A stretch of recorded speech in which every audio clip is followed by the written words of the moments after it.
ओम नमो नारायण भक्तों, आप सभी को एस्ट्रोकेपी की ओर से भाद्रपद माह के कृष्ण पक्ष की एकादशी तिथि यानी कि अजा एकादशी की अनंत शुभकामनाएं एवं बधाई।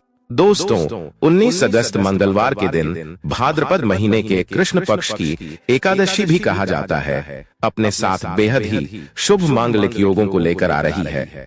शास्त्रों में वर्णित है कि ये एकादशी भगवान श्री हरि विष्णु जी को अत्यंत ही प्रिय है, क्योंकि यही वह शुभ दिन है जिस दिन व्रत रखकर भगवान श्रीमन नारायण और माता लक्ष्मी जी की पूजा अर्चना करने से व्यक्ति को जन्म मृत्यु के बंधन से मुक्ति मिल जाती है और ऐसे लोग जीवन में सदा ही सुख भोग कर बैकुंठ धाम को जाते हैं। ये भी मान्यता है कि इस व्रत को करने के बाद प्राप्त पुण्य के प्रभाव से व्यक्ति को जीवन में किए गए सभी पापों से मुक्ति मिलती है और दरिद्रता दूर होती है। इसके साथ ही जीवन में आ रही रुकावटें दूर होती हैं और सुख समृद्धि आती है। इसलिए चाहे आप महिला हो या पुरुष, आपको इस व्रत की जानकारी तो होनी ही चाहिए। इस एकादशी के दिन कुछ खास चीजों का सेवन आपके भाग्य के बंद किस्मत को खोलने की चाबी हो सकती है। दोस्तों, इस एकादशी के दिन आपको भगवान को किस चीज का भोग लगाना चाहिए जिससे आजीवन आपको अपने ऊपर भगवान श्री लक्ष्मी नारायण जी की विशेष कृपा और उनका आशीर्वाद प्राप्त हो सके। साल 2025 में अजा एकादशी की तिथि 18 अगस्त को शाम 5:22 पर शुरू होगी और तिथि का समापन 19 अगस्त को दोपहर 3:32 पर होगा। अजा एकादशी के व्रत का पारण 20 अगस्त को सुबह 5:53 से लेकर 8:29 तक रहेगा। इस दिन रात को विशेष विधि विधान से भगवान विष्णु की पूजा करें। 19 अगस्त को पड़ने वाली साल की सबसे बड़ी एकादशी में से एक यानी कि अजा एकादशी बहुत ही विशेष और समस्त मनोकामनाओं को पूर्ण करने वाली मानी जाती है, क्योंकि इस दिन व्रत और पूजा करने के साथ साथ यह एक गुप्त चीज खाने मात्र से जीवन में चल रही समस्त परेशानियों से व्यक्ति को सदा के लिए छुटकारा मिल जाता है। वहीं जो लोग इस दिन व्रत रखकर भगवान की पूजा करते हैं, उन्हें भी इस खास चमत्कारी चीज का भोग भगवान को जरूर लगाना चाहिए और अगले दिन यानी कि द्वादशी तिथि को आप पारण करने के बाद प्रसाद स्वरूप इन चीजों का सेवन कर सकते हैं। साथ ही दोस्तों, हमारे रसोई घर में मौजूद रोजमर्रा में खाई जाने वाली शास्त्रों में निषेध कुछ ऐसी चीजों के बारे में भी बताऊंगा जिन्हें आपने इस दिन भूलकर भी खाना तो दूर स्पर्श भी कर लिया तो आपको एकादशी तिथि पर मांस को खाने के बराबर पाप लग सकता है। सबसे पहले यदि हम भाद्रपद माह की एकादशी तिथि के महत्व की बात करें तो इस एकादशी का व्रत बहुत ही खास माना जाता है। अगर कोई श्रद्धा भाव से इसे करता है तो उसकी सभी इच्छाएं पूरी होती ही हैं। खासकर जिनके जीवन में सालों से कोई दोष चल रहा हो, निसंतानता हो या फिर नौकरी रोजगार में कोई दिक्कत का सामना करना पड़ रहा हो, जिसके प्रभाव से यदि आप अपने जीवन में लाख कोशिशों के बावजूद भी सफलता हासिल नहीं कर पा रहे हैं, तो इस एकादशी के दिन व्रत रखकर सिर्फ इस एक चीज के सेवन से ही आपके जीवन से यह सभी दोष सदा के लिए समाप्त हो जाएंगे और आप अपने जीवन में ऊंचाइयों को छुएंगे। वहीं दोस्तों, जितना जरूरी है इस दिन उस गुप्त चीज को खाना उतना ही जरूरी है इस दिन कुछ चीजों को खाने से बचना। दोस्तों, शास्त्रों में बताई आज्ञा अनुसार कुछ चीजों का सेवन करना पूर्णतः वर्जित है। इस एकादशी के दिन अगर आपने यह एक खास चीज खा ली या घर में बना ली तो आपके और आपके पूरे परिवार को भगवान श्री लक्ष्मी नारायण जी के क्रोध का सामना करना पड़ेगा। देखिए दोस्तों, वैसे तो हर माह में 2 एकादशी तिथि आती है, यानी कि एक साल में कुल 24 एकादशी तिथि आती है, लेकिन इन सभी एकादशी तिथि में कुछ ऐसी एकादशी तिथि हैं जिनका सबसे ज्यादा महत्व है। उन्हीं में एक है ये अजा एकादशी। दोस्तों, शास्त्रों में बताई जानकारी अनुसार जो भी मनुष्य अपने जीवन काल में प्रत्येक एकादशी का व्रत करता है, उसे भगवान श्री लक्ष्मी नारायण जी की विशेष कृपा आजीवन प्राप्त होती है।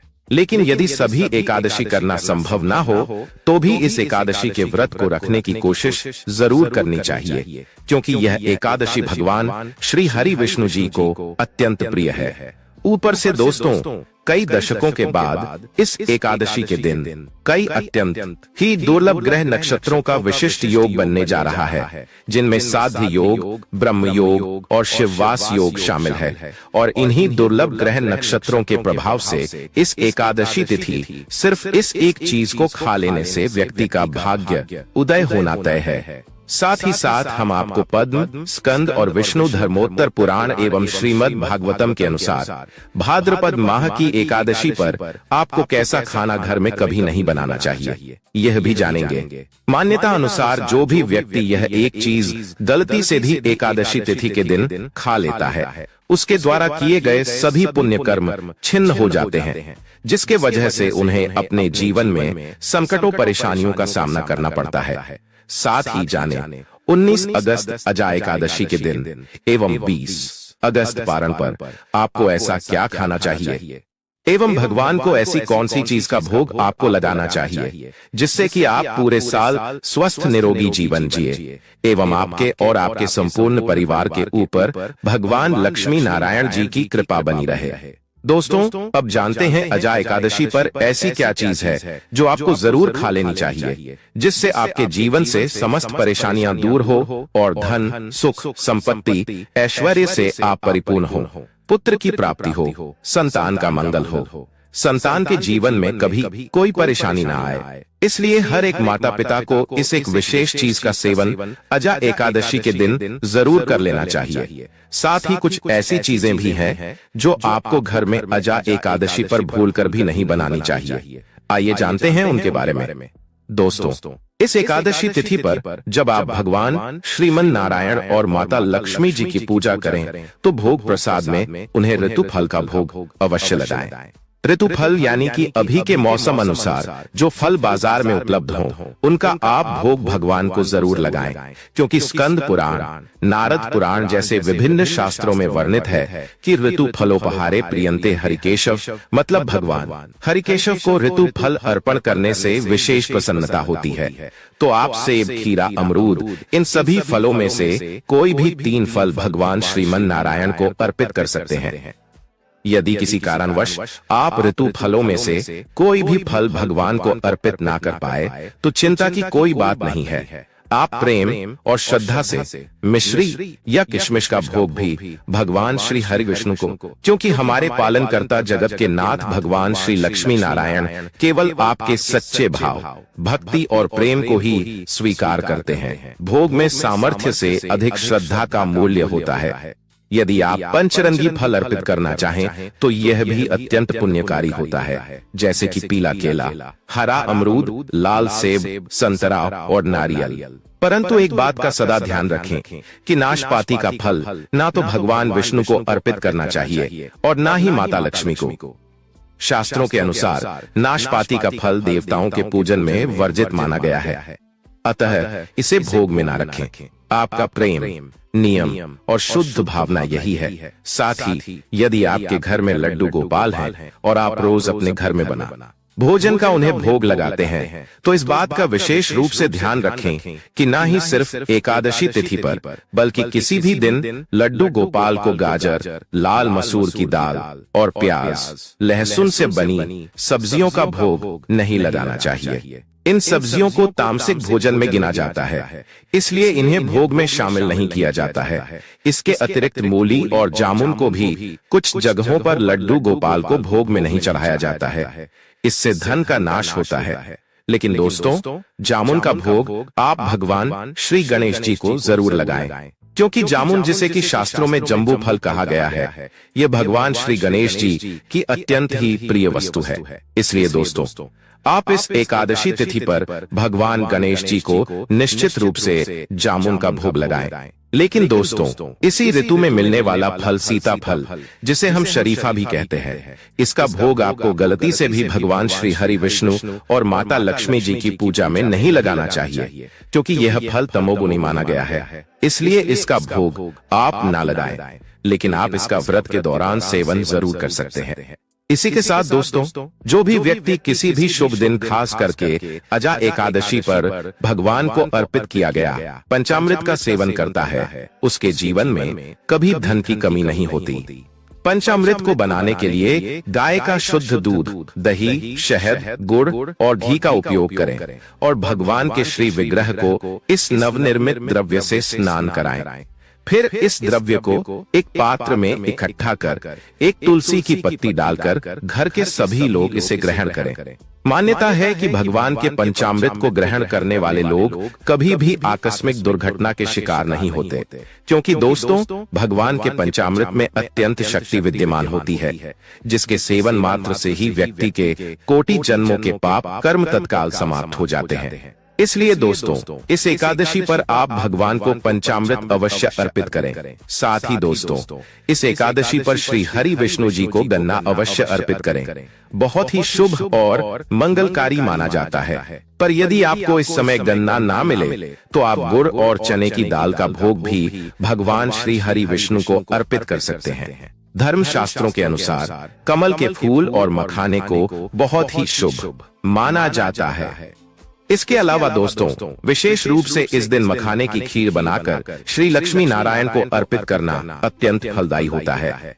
धर्म शास्त्रों के अनुसार मखाना स्वयं जल तत्व से उत्पन्न होता है, ठीक उसी प्रकार जैसे माता लक्ष्मी समुद्र मंथन के दौरान समुद्र से प्रकट हुई थी। अतः जब मखाने से बनी खीर माता को समर्पित की जाती है तो वह अत्यंत प्रसन्न होती है और उस घर में धन धान्य, सुख, समृद्धि और ऐश्वर्य के भंडार भर देती है। इसी तरह भाद्रपद माह की इस एकादशी पर भगवान गणेश को दूर्वा घास अर्पित करना भी बहुत ही शुभ माना गया है। एकादशी के दिन प्रातः काल स्नान करके विधि पूर्वक भगवान गणेश को हरी दूर्वा चढ़ाता है। उसके जीवन से दरिद्रता सदा के लिए समाप्त हो जाती है। भगवान गणपति की कृपा से ऐसा व्यक्ति जीवन में कभी निर्धन नहीं रहता। इसलिए हो सके तो इस दिन भगवान गणेश जी को दूर्वा अर्पित करने के बाद आप इसे अपने परिवार में प्रसाद स्वरूप बांटें। ऐसा करने से भगवान गणेश की कृपा उस घर के हर सदस्य पर बनी रहती है। जिन भक्तों की कुंडली में ग्रह नक्षत्र प्रतिकूल चल रहे होते हैं उनके लिए यह दिन विशेष अवसर प्रदान करता है। अगर इस दिन सच्चे मन से माता लक्ष्मी को केसर युक्त साबूदाने की खीर अर्पित की जाए तो कुंडली के सभी दोष शांत हो जाते हैं। यह उपाय इतना चमत्कारी है कि कई बार व्यक्ति के भाग्य का बंद दरवाजा खुल जाता है। परंतु इस दिन की पूजा जितनी फलदायक होती है उतनी ही कठोर मर्यादाओं से भी बंधी होती है। भाद्रपद मास की इस एकादशी के दिन कुछ विशेष वस्तुएं घर में बनाना और खाना पूरी तरह वर्जित माना गया है। धर्म शास्त्रों में स्पष्ट कहा गया है कि इस दिन घर में लहसुन और प्याज से बना हुआ कोई भी तामसिक भोजन नहीं बनाना चाहिए। यह खाद्य पदार्थ भगवान श्री हरि विष्णु और माता लक्ष्मी की पूजा के पूर्ण विरुद्ध माने गए हैं। तामसिक भोजन हमारे मन, वचन और कर्म को प्रभावित करता है, जिससे ईश्वर की कृपा का मार्ग अवरुद्ध हो जाता है। इस बार की एकादशी पर कुल 72 प्रकार के शुभ योग बन रहे हैं, जो इसे और अधिक प्रभावशाली बनाते हैं। इसलिए इस दिन किसी भी प्रकार की गलती, विशेषतः भोजन से संबंधित भूल नहीं होनी चाहिए। यदि कोई व्यक्ति इस शुभ अवसर पर लहसुन प्याज युक्त भोजन बनाता है या खाता है तो उसे श्री हरि विष्णु के कोप का सामना करना पड़ सकता है, क्योंकि दोस्तों प्याज और लहसुन की उत्पत्ति राहु और केतु के रक्त एवं अस्थि से हुई थी, जिसके वजह से इनमें तमोगुण सबसे अधिक मात्रा में होता है। इसलिए भले ही यह जमीन में आलू के जैसे उगते हो, लेकिन इनका भगवान को भोग लगाना और भक्ति मार्ग में चल रहे वैष्णवों को ग्रहण करना निषेध माना गया है, क्योंकि यह मन को अशांत और कामी बनाते हैं। साथ ही साथ दोस्तों शास्त्रों के अनुसार नारियल को श्रीफल कहा गया है। श्री यानी माता लक्ष्मी, यानी इसे माता लक्ष्मी का ही फल कहा गया है। अजा एकादशी पर सूखा नारियल को कद्दूकस कर दूध और मिश्री में मिलाकर एक विशेष भोग बनाया जाता है।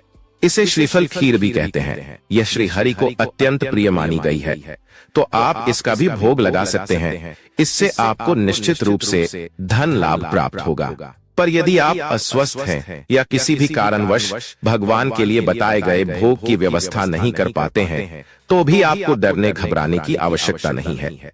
आप इस दिन अपने घर में खुद के लिए जो भी भोजन बनाएं, उसे ही भगवान श्री हरि विष्णु और माता लक्ष्मी जी को अर्पित कर दें।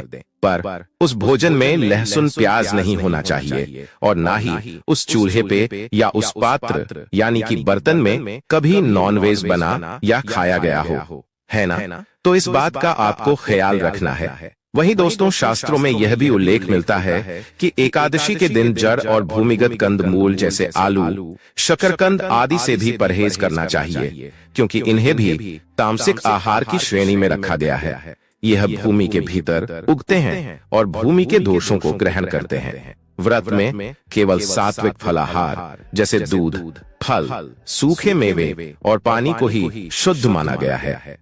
दोस्तों, यह एकादशी स्वर्ग प्राप्ति का द्वार खोलती है और जीवन की सभी बाधाओं को हरती है। इसी के साथ दोस्तों, चलिए अब हम विस्तार से जानते हैं कि इस अत्यंत शुभ और पुण्यदायक तिथि अजा एकादशी के दिन आपको किन वस्तुओं का दान करना चाहिए, किन का नहीं करना चाहिए, और वह कौन से कार्य हैं जिन्हें इस दिन किसी भी महिला अथवा पुरुष को भूलकर भी नहीं करना चाहिए। यह दिन केवल एक तिथि नहीं है, यह एक ऐसा अवसर है जो हमें अपने भीतर झांकने, आत्मविश्लेषण करने और अपने जीवन को सुधारने का एक दिव्य अवसर प्रदान करता है। अजा एकादशी, जो वर्ष की सबसे गर्म और कठिन तपस्या वाली एकादशी मानी जाती है, वह दिन है जब धरती पर सूर्य की प्रखरता चरम पर होती है और ऐसे में जल और शीतलता का दान। पुराणों में उल्लेख मिलता है कि इस दिन यदि व्यक्ति अपनी